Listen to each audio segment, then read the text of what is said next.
Hallelujah. And also, I would like to welcome yung pong ating mga bisita from BCI family.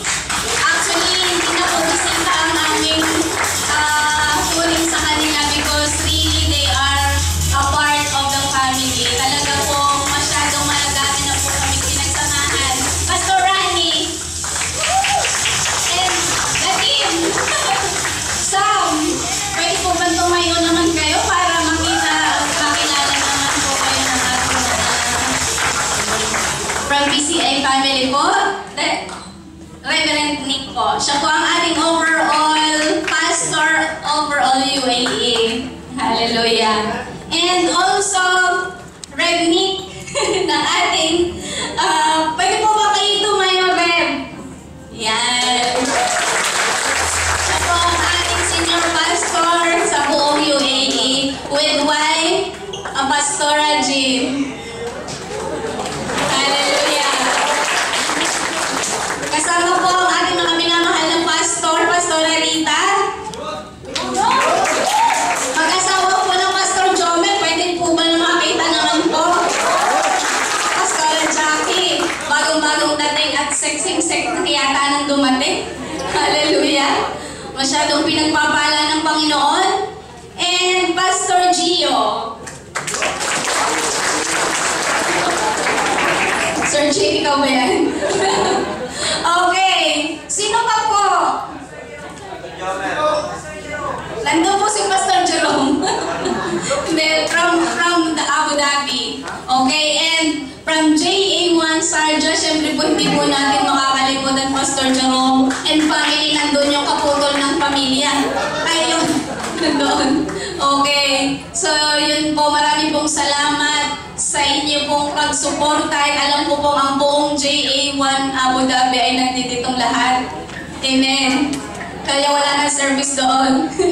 Okay, so maraming salamat po and tunay nga po na kami ay tunay na nagagalak sapagkat dumating kami sa pangalawang taon ng Thanksgiving Day o pasasalamat kung bakit mayroong JA1 Dubai. At para po sa kaalaman ng lahat at sa mga bago, napakarami na po natin ng mga bago. And syempre, may mga bago din po na galing sa JA1 Abu Dhabi. And para po sa ating mga bisita, nais ko lang pong bigyan ng konting brief history kung bakit po ganito nakadami yung nakikita ninyo sa lugar na ito. December 2005, nag-start po ang JA1 UAE. Tama po, ano? With 7 person in Abu Dhabi. At ako po, January 2006, ako po yung nakabalita na magkakaroon ng JA1 UAE. At that time po kasi kakarating ko lang galing sa Pilipinas at ako po ay sumisimba sa ibang church. Pagkatapos ko pong marinig yun, agad po ako nagpaalam sa pastor. Sabi ko, bagaman gusto ko pong maglingkod sa lugar na ito, subalit meron pagkatawag sa akin ng Panginoon dahil po magkakaroon na po kami ng JA1 UAE. So agad po ako nagpaalam. 2006, January, nag-start po ang gathering ng buong UAE. Lahat po kami na nandito sa Dubai, nasa Sharjah at nasa Abu Dhabi ay binalitaan na magkakaroon na ng JA1. So kami po galak na galak, kami ni Marlon, actually magkasama po kami ng that time. Galak na galak po kami na here, nandito na yung kapamilya. And hindi lang po, kung kayo kasama that time, makikita ninyo kung paano hinahakot yung mga gamit simula sa Sharjah, simula sa Abu Dhabi, linggo-linggo hinahakot po yan para lamang po magkaroon ng gathering. Ang una po namin lugar ay dito sa KFC, dito sa Riga, para ilang taon din po kami dito. Now, hindi po doon natapos ang Panginoon sapagkat after 2 years, I think it's 2 years, ay nagkaroon na po tayo, nag-separate po yung JA1 Abu Dhabi at naiwan po dito ang JA1 Sharjah and JA1 Dubai. So meron na po tayong dalawang church. church after 2 years. Pero hindi lang po doon natapos ang Panginoon, sapagkat pagkatapos po ng ilang taon muli, dahil sa patuloy na kadakilaan ng Panginoon, patuloy na pagdadala ng Diyos ng mga tao sa lugar na ito, ay minabuti namin na magkaroon na din ng GA1 Sarja upang yun ang mga taga-Sarja na nandoon na nahihirapang pumunta dito ay hindi na kailangan pumunta dito. And that was 2 years ago. Nagsabay po na nagkaroon ng GA1 Sarja at JA1 Dubai. Kung kaya po tayo narito sa araw na ito is because this is our 2nd year ng ating pong pasasalamat sa kadakilaan ng Panginoon, sapagkat patuloy at patuloy ang Diyos nagdadala ng kanyang mga anak sa lugar na ito. And even all those people na wala pa talagang relasyon sa Panginoon ay dinala ng Diyos sa lugar na ito. Palakpakan po natin ang ating Diyos na buhay. That time po, naiiwan po kami dito with 4 leaders.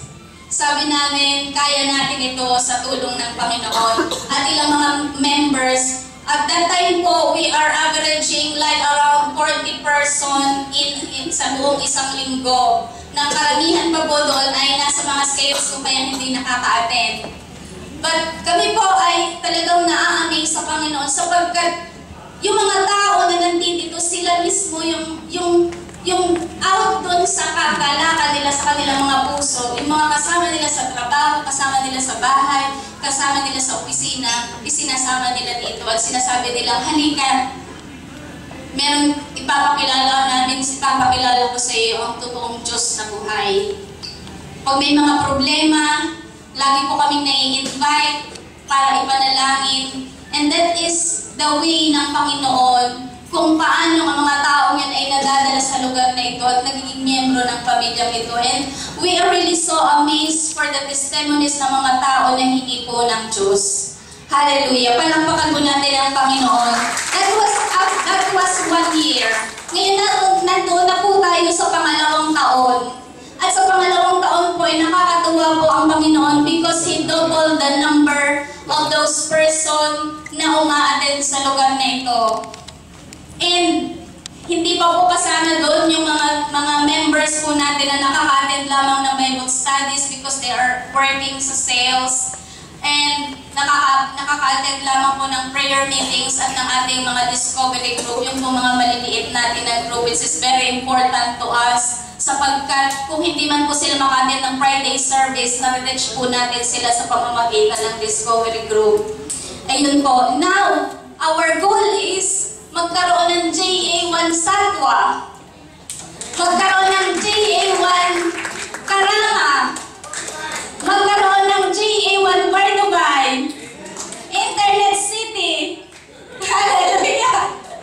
At lahat, kasi ang gusto po namin is lahat ng mga area sa lugar na ito in Dubai ay maabot ng salita ng Diyos. At alam ko po, dahil nakikita ko po kung paano nagpapagamit ang mga anak ng Diyos kahit sila yung mga bago pa na may init sa Panginoon, ay nagpapagamit sa Panginoon, and they will be the next disciples ng Panginoon. Amen! Amen! Hallelujah! At dahil dyan po, sa masisigasig na mga miyembro po natin, ngayon nag-come up po kami sa isang tinatawag po natin na station ID, na kung saan makikita po natin yung mga, ito po yung dinedicate namin sa Panginoon, which was composed by Christian.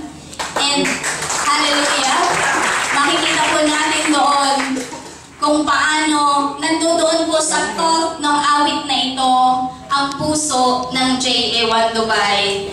Hallelujah. And to give you the JA1 station ID, hallelujah. Pwede na po? Okay. Please fasten your seatbelt. Hallelujah.